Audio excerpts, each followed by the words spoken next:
The greatest thing was being on stage and having the control, the awe of being worshipped, and having folks just really look at you and say, wow, you know, I want to be that.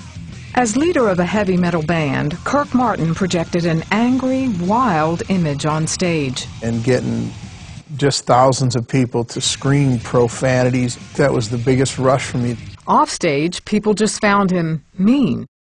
I was so filled with hate that I would project that hate at a lot of people. Two of the band members, when we were on the road, just decided they were just sick of me and they couldn't take me anymore.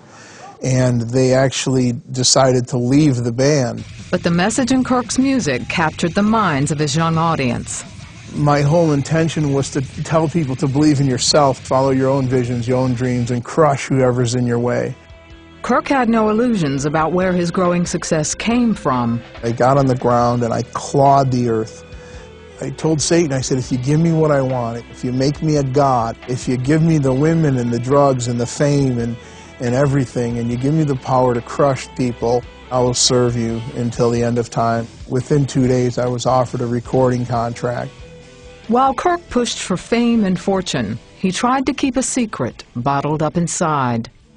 A couple of older boys in the neighborhood started molesting me and sodomizing me when I was probably about 8. It happened more than once, and I never talked about it. I never told anybody about it. Later, taking advantage of women sexually became part of Kirk's heavy metal lifestyle. The worst part about my molestation was the fact that I, in turn, went out and violated others. Then, just as he was about to sign the record deal for which he'd sold his soul, he had an encounter with a mysterious stranger. One morning at about 9 o'clock, I went into a small cafe, and this guy came and sat down right across from me. Out of all the places he could have sat, there were plenty of seats open. And immediately I looked at him with this horrible, mean-looking look on my face, and I said, "What's happening, Dad?" And he stopped stirring his coffee again and looked at me right in the face, and he said, "What's happening, Dad?" I jumped across the table and I put my nose right up to his, stared him in the eye, and I just cursed him. I called him every foul thing I could think of. And he said, "God sent me here to tell you that He loves you. And God wants you to know that He was not responsible for the young men that molested you when you were a young child." And the thing that was so mind-blowing about that is he used their names. And he said, "Jesus is waiting for you to turn your face towards home." And I jumped up and chased after him, and he went around the corner of the building, and into thin air he disappeared.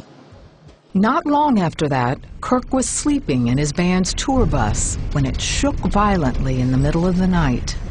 Suddenly, it was like this big shining spotlight came down from heaven, and the Spirit of God Himself came into the bus.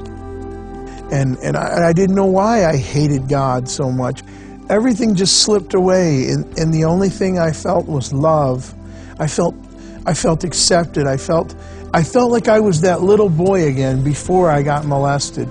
I said, "Jesus, change me or destroy me, because I don't want to be this anymore."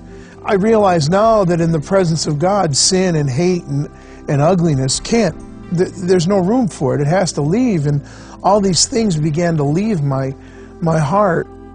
Kirk cried himself to sleep, and when he woke up the next morning, everything seemed different.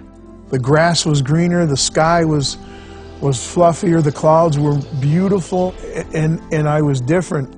Kirk never signed the contract for the heavy metal record deal. I had everything in my hand, everything I'd ever wanted, just sitting right there, and all of a sudden I didn't want it anymore. And I left everything and never went back. Kirk found a church in his hometown and began to grow as a Christian.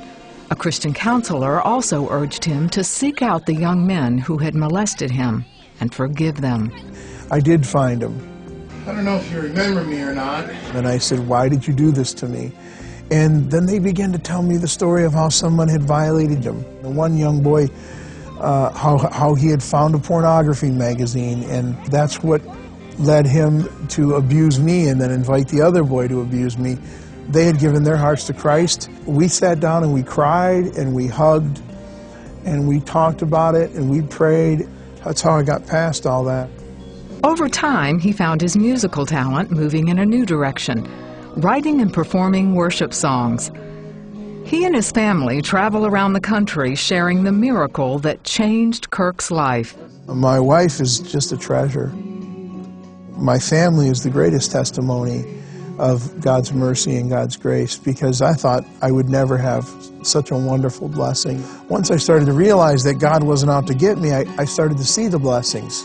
I was addicted to drugs and sex and violence and hatred and used music as a tool to destroy people. And then God turned all that around for His glory.